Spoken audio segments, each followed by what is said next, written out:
Hey, I'd like to tell you today about the session that I've just done on our team training engine day, which was all centered around burning up calories.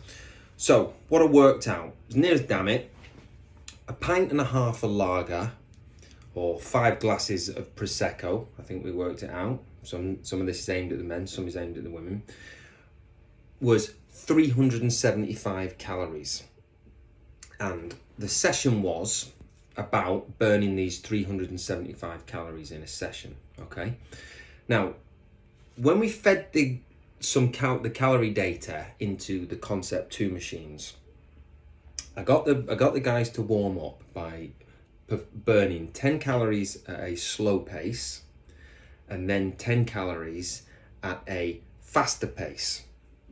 And when we looked at the data of the results from these, the 10 calories at the slow pace traveled more distance than the 10 calories at the fast pace. All right, and this was quite surprising to everyone because they kind of thought, oh, that was a bit more tiring. It would have cost a little bit more energy. All right, so the 10 calories at the faster pace traveled less distance. All right, now the reason for this is because of this big energy dump. All right, bang, throw out the energy. So the session was, in 40 minutes, burn 375 calories with the least distance traveled as possible. All right, take a moment to think about that. All right, you don't want to burn 375 calories with the most distance traveled as possible. 375 calories with the least distance possible. All right, now this links into why I'm always banging on about sprinting, okay? And perhaps the reason that sprinters look the way they do, and generally you don't see sprinters on the street, right? People running around the streets quite often look fat. So here's how the session went. With a time cap of 40 minutes, it was, what is your strategy going to be to cover the least distance possible and burn up 375 calories. So the first group went this morning and 2 of them elected to just go flat out and burn 375 calories without a break. And one guy did it on the Concept 2 bike in like 19 and a half minutes and scored a total distance of 10,249 meters. Now, the other guy went about it a little bit later on with this information in the bank, and he beat him by scoring 10,002 meters over a 38-minute period, all right? So it was kind of half work, half rest within this 40-minute period, all right?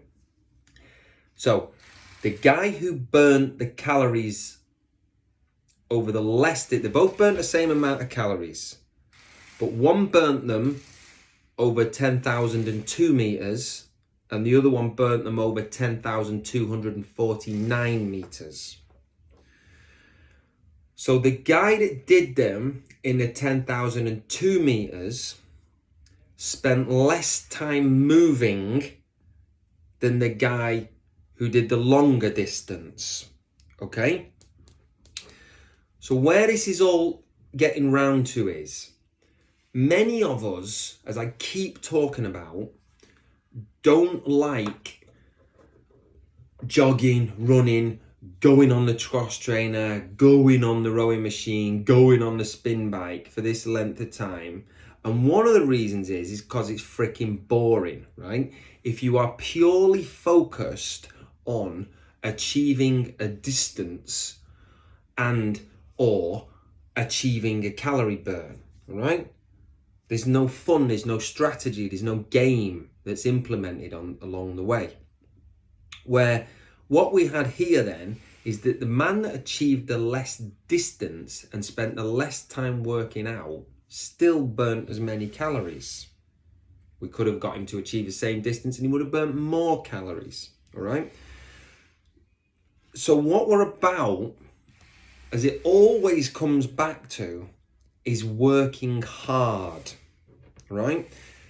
There is no glory and no achievement in moving somewhere slowly for a long period of time. There is in some effects, right? In some circumstances, you know, if you've just been a couch potato and you're getting off and you've managed to walk 1 mile when you're really obese, then great and fair play to you, right? But the way we should be progressing with this and what we should be aiming towards is intensity, because intensity is always going to be the key to fitness and a massive energy dump as well. All right. Now, the other thing as well, almost forgot to say, the other bonus that you've got from this, if this hardcore, high intensity training, is your post exercise EPOC, post exercise calorie burn.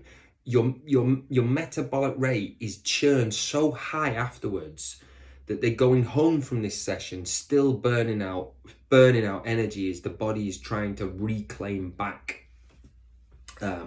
what it's just burned. I need to put that a little more scientifically than that. That wasn't the best description, that one. But your metabolic rate is elevated afterwards to a high level, right? So intensity is the key. Intensity is the key.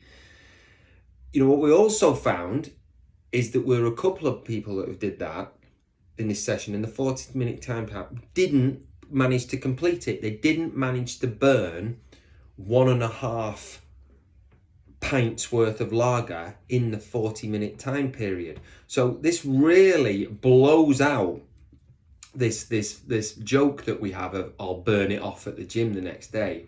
Not a chance. You know, you stuff yourself on fish and chips or drink a few cans of lager the night before. You're not burning that off. You're not burning that off at all. You know, it takes a hell of a lot of effort to burn that amount of energy off. Okay. So, you know, there we have it. What it always comes back to: hard work. Hard work is what will do this. Hard work is what will burn these calories quickly, efficiently, and keep you a high revving engine afterwards as well. But it's a challenge, you know, and it's hard booking the training. You know, it's easier to jog slowly for a long period of time and go, yeah, I'll just complete the distance, rather than blow your brains out and work extremely hard and challenging over a shorter period of time or shorter distance. That's very useful information, that is, right? And we're going to do that again. We'll retest that and keep doing that type of session in our team training group, which, by the way, something that's great about joining our team training group is you won't get that service anywhere else. No one else is doing that kind of thing. All right, someone else is doing it somewhere. But you know what I mean. It's rare. It's good coaching, that is. It's good coaching. All right. Peace out. Take care. See you later.